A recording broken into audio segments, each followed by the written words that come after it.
Hello আমার প্রিয় ছাত্রছাত্রী বন্ধুরা, আমি তোমাদের অমিতাভ স্যার। সবাইকে আমার YouTube channel practical and theory ক্লাসরুমে স্বাগত জানাচ্ছি। আজকে তোমাদের জন্য গ্রুপ 5 এর একটা খুব ইম্পর্টেন্ট টেস্ট দেখাবো। গ্রুপ 5 এ Ca2+ আয়ন আছে, অর্থাৎ ক্যালসিয়াম। এই Ca2+ আয়ন ছাড়াও আরো এখানে আছে স্ট্রনসিয়াম, ধরো বেরিয়াম, এগুলো পরে পরে আমি পরীক্ষা দেখাবো, টেস্ট দেখাবো। আজকে আপাতত Ca2+ আয়নের একটা টেস্ট দেখাচ্ছি। আমি নন স্যাম্পল হিসাবে তোমাদের টেস্টটা দেখাচ্ছি। এখানে আমি ক্যালসিয়ামের Ca2+ এর আয়ন হিসাবে নিয়ে নিচ্ছি ক্যালসিয়াম ক্লোরাইড এবং তার সলিউশন। এখানে আমরা একটা ক্যালসিয়ামের সল্টটা কেমন দেখতে হয় তোমাদের দেখাচ্ছি। এমনি তুলে দেখো, ছোট চকের টুকরোর মতো দেখতে লাগছে। এটাকে আমরা এই জলের মধ্যে ফেলে দিলাম এবং এটাকে ডিজলভ করে ফেলবো, জলের মধ্যে ফেলে গুলে ফেলবো। এবং সেই গোলাটা আপাতত গ্লাস রড বা এইসব দিয়েই করবে, সুবিধা হয়। এবং এটা জলে খুব ভালো মতোই দ্রাব্য, অসুবিধা হবে না, খুব তাড়াতাড়ি গলে যাবে। তোমরা ক্যালসিয়ামের বেশিরভাগ লবণগুলোই পাবে এরকম নকুল দানা হয় যেরকম, সেরকম টাইপের শেপে বেশিরভাগ টাইপ, বা চিনির ডালার মতো, ঠিক আছে। এবং আমরা সেটাকে ডিজলভ করে নিয়ে আপাতত ক্যালসিয়ামের টেস্টগুলো করতে শুরু করব। যাক, এটা ডিজলভ হোক, কিছুটা তো ডিজলভ হয়ে গেছে। এবার এর জন্য কি কি টেস্ট করব আমি একটা একটা করে টেস্ট তোমাদের দেখাচ্ছি, তোমরা দেখে তোমরা কনফার্মেশনে যাবে। আপাতত প্রথমে আমি এখানে ক্যালসিয়ামের একটু স্যাম্পল সলিউশন নিয়ে নিচ্ছি। অল্প পরিমাণ স্যাম্পল নিয়ে করবে সবসময়। এর মধ্যে আমি দিয়ে দিচ্ছি NaOH সলিউশন। দেখো, দেখতে পাচ্ছ মিল্কি হোয়াইট প্রেসিপিটেট তৈরি হচ্ছে। কিসের জন্য? ক্যালসিয়াম হাইড্রোক্সাইডের জন্য। ক্যালসিয়াম হাইড্রোক্সাইড কিন্তু পার্টলি সলিউবল হয়, আংশিক দ্রাব্য হয়। এর মধ্যে কিছুটা আমি জল যোগ করে তোমাদের দেখিয়ে দিচ্ছি। দেখো, একটা ঘোলাটে সলিউশন তৈরি হচ্ছে। এটাকে আমি বেশিক্ষণ রেখে দিলে দেখবে উপরে একটা স্বচ্ছ সলিউশন ভেসে উঠেছে। ওটা ক্যালসিয়াম হাইড্রোক্সাইডের ক্লিয়ার সলিউশন, যেটা সলিউবল হয়েছে। আর ইনসলিউবল পার্টটা, যেটা সলিউবল হচ্ছে না, গুলছে না, সেটা নিচে এরকম অদক্ষিপ্ত আকারে থাকবে। এবার যেটা নেবে, আরেকটা টেস্ট টিউব নিয়ে তার মধ্যে আবার কিছুটা ক্যালসিয়ামের সল্ট নিয়ে নিচ্ছি সলিউশন আকারে। এর মধ্যে আমরা দেবো কার্বনেটের একটা লবণ। আমি ক্যালসিয়াম কার্বনেট এখানে পটাশিয়াম কার্বনেটের সলিউশন রেখে দিয়েছি, সেটা এর মধ্যে যোগ করছি। দেখো, একদম মিল্কি হোয়াইট এবং ডেন্স, যথেষ্ট ঘন একটা প্রেসিপিটেট তৈরি হয়েছে। এখান থেকে মোটামুটি তোমরা কনফার্ম হয়ে যেতে পারবে যে কার্বনেটের প্রেসিপিটেট তৈরি হচ্ছে এরকম সাদা, তাহলে বেরিয়াম বা ক্যালসিয়াম বা স্ট্রনসিয়ামের মধ্যে কোনো একটা হবে। আর এরকম ডেন্স হোয়াইট মেইনলি ক্যালসিয়ামই করে, ঠিক আছে। এগুলোতে পরে অ্যাসিড যোগ করে কি কি হয় আমি পরে দেখাচ্ছি তোমাদের। এরপর তৃতীয় পরীক্ষাটা করব, আর একটা টেস্ট টিউব নিয়ে তার মধ্যে আবার কিছুটা ক্যালসিয়ামের সল্ট নিচ্ছি সলিউশন আকারে। এর মধ্যে আমি Na2এর সলিউশন দিচ্ছি, সোডিয়াম সালফাইড। দেখো, আমি হাতে নিয়ে দেখাচ্ছি তোমাদের, একটু হালকা টার্বিড হয়ে গেছে মাত্র, কিন্তু কোনো প্রেসিপিটেশন সেরকম পড়েনি, একটু ঘোলাটে হয়ে গেছে সলিউশনটা, ঠিক আছে। তো এটা যেটা তৈরি হয় ক্যালসিয়াম সালফাইডের জন্য, এবং ক্যালসিয়াম সালফাইড খুব একটা বেশি স্টেবল না, ঠিক আছে। এখানে আপাতত সলিউশনে স্টেবল না, সেই জন্য এরকম ঘোলাটে একটা সলিউশন তৈরি করছে। যাই হোক, এবার আমরা আরো একটা কন্টেনারের মধ্যে, একটা টেস্ট টিউবের মধ্যে আরো কিছুটা নিয়ে নিচ্ছি স্যাম্পল।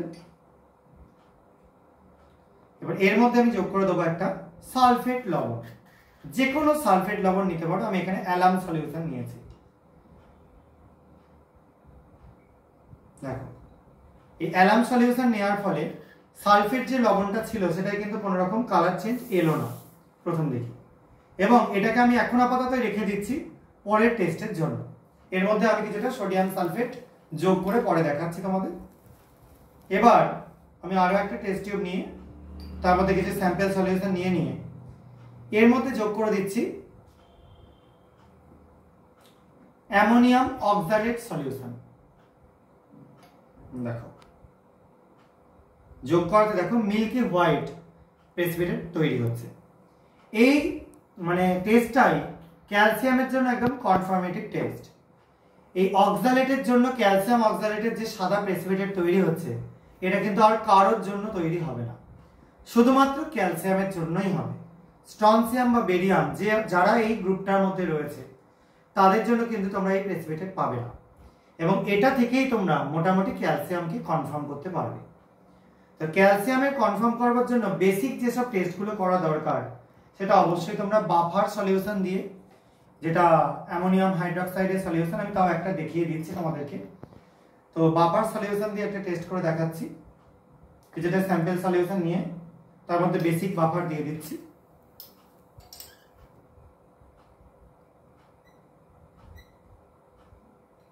দেখো বাফার দেওয়াতে প্রথমে কিছু চেঞ্জ হলো না, এবার এই বাফার দিয়ে এর মধ্যে আমরা যোগ করে দেবো সামান্য আবার সেই কার্বনেটের লবণ। দেখো সাদা একদম ডেন্সি প্রেসিপিটেট তৈরি হয়েছে, সবাই নিশ্চয়ই দেখতে পাচ্ছ। তো তোমরা এই বাফারের টেস্টটা অবশ্যই করবে, এটা দিয়ে সেপারেট করতে পারো তোমরা যে বাফারে কার্বনেটের এরকম সাদা ডেন্সি প্রেসিপিটেট তৈরি করছে, মানে সেটা বেরিয়াম বা স্ট্রনসিয়াম বা ক্যালসিয়াম হতে পারে। তার পরবর্তী যে টেস্টগুলো দেখালাম সেগুলো না করলেও চলবে, তারপর আমরা সরাসরি অক্সালেটের টেস্টে চলে যাবে। অক্সালেট দেওয়াতে যদি সাদা প্রেসিপিটেট পড়ে তাহলে একদম কনফার্ম ওখানে ক্যালসিয়াম আছে। আর তোমাদের যেটা আমি সালফেটের টেস্টটায় কোনো রকম প্রেসিপিটেট এলো না, আমি তোমাদের অন্য একটা সালফেট লবণ ইউজ করে দেখাচ্ছি। এখানে আমি জিঙ্ক সালফেট একটু ইউজ করে দেখাচ্ছি। দেখো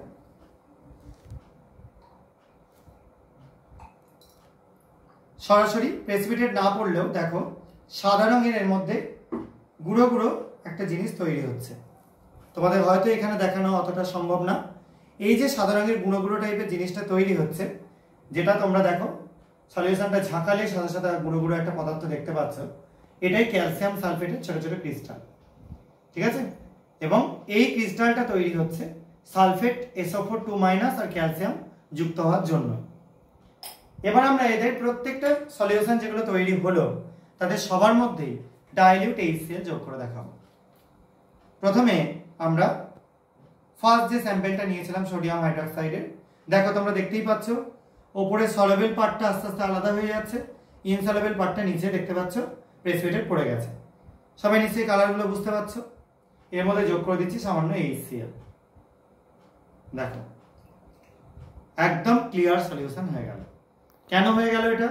কারণ আবার সেই ফার্দার ক্যালসিয়াম ক্লোরাইড তৈরি হলো। নেক্সট যেটা ছিল কার্বনেট, যোগ করে দিচ্ছি HCl। দেখো রীতিমতো কার্বন ডাই অক্সাইডের বাবলস উঠছে এবং কার্বনেট স্যাম্পলটা আস্তে আস্তে ডিজলভ হয়ে যাচ্ছে। দেখো একদম স্বচ্ছ সলিউশনে পরিণত হয়ে গেল, ঠিক আছে। এটা কার্বনেটের জন্য। এরপরটা যেটা দেখো অলরেডি সালফাইডের যেটা ছিল তার মধ্যে একটা HCl যোগ করছি। দেখো সলিউশনটা কিন্তু টার্বিড থেকে ক্লিন হয়ে গেল। ক্যালসিয়াম সালফাইডের যে প্রেসিপিটেটটা পড়েছিল সেটা ডিজলভ করে গেল।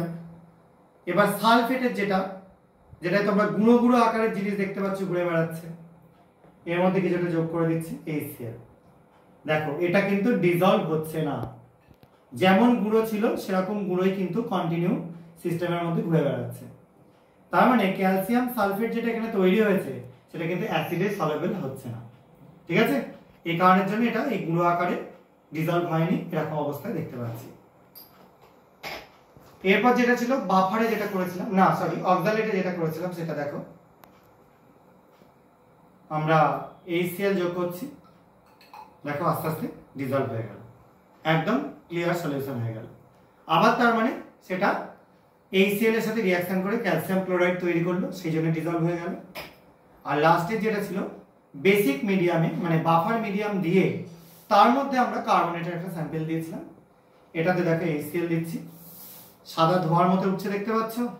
এই যে ধোঁয়াটা উঠছে এটা হচ্ছে অ্যামোনিয়াম ক্লোরাইডের ধোঁয়া। কেন? যেহেতু আমরা বাফার দিয়েছি NH4OH আছে, সেটা HCl এর সাথে বিক্রিয়া করে এই সাদা ধোঁয়াটা তৈরি করছে। আর কিছুটা HCl যোগ করে দিচ্ছি, ঠিক আছে। দেখো একদম পুরো আস্তে আস্তে ক্লিন সলিউশন হয়ে যাচ্ছে।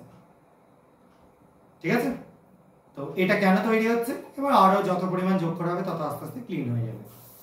তো এটা কেন হলো, এটার মধ্যেও যে কার্বনেটের স্যাম্পেলটা তৈরি হলো সেটা HCl দেওয়াতে ডিজলভ হয়ে গেল। তাহলে তোমরা ক্যালসিয়ামে টেস্ট করবার জন্য ডেফিনেটলি কোন মানে কিভাবে এগোবে, প্রথমে যেটা হচ্ছে বাফার সলিউশন দিয়ে তার মধ্যে যে কোনো কার্বনেটের একটা স্যাম্পেল দিয়ে দেবে, যদি হোয়াইট প্রেসিপিটেট আছে তার ঠিক পরে আবার সেই স্যাম্পেল সলিউশন নিয়ে তার মধ্যে যোগ করে দেবে কিছুটা অক্সালেট সল্ট, যে কোনো অক্সালেট, সোডিয়াম অক্সালেট হতে পারে বা অ্যামোনিয়াম অক্সালেট হতে পারে। যদি সাদা প্রেসিপিটেট আছে মিল্কি হোয়াইট, তাহলে একদম কনফার্ম হয়ে যাবে Ca2+ আছে। আজকে আপাতত পরীক্ষা এইটুকুনি। তোমাদের এক্সপেরিমেন্টটা আশা করা যায় সবারই খুব কাজে লাগবে, কারণ ক্যালসিয়াম রেডিক্যালটা কিন্তু সব ক্লাসেই যারা প্র্যাকটিক্যালি করো বা এমনি থিওরিতেও পড়েছো তাদের সবাইতেই কিন্তু কাজে লাগবে। আজকের ভিডিওটা এইটুকুনি। সবাই যদি মানে ভালো লেগে থাকে তোমাদের সবার, তাহলে তোমরা এই চ্যানেলটাকে সাবস্ক্রাইব করো, ভিডিওটাকে লাইক করো এবং শেয়ার করার চেষ্টা করো। আজকের মতো এইটুকুনি। সবাই খুব ভালো থাকবে। বাই।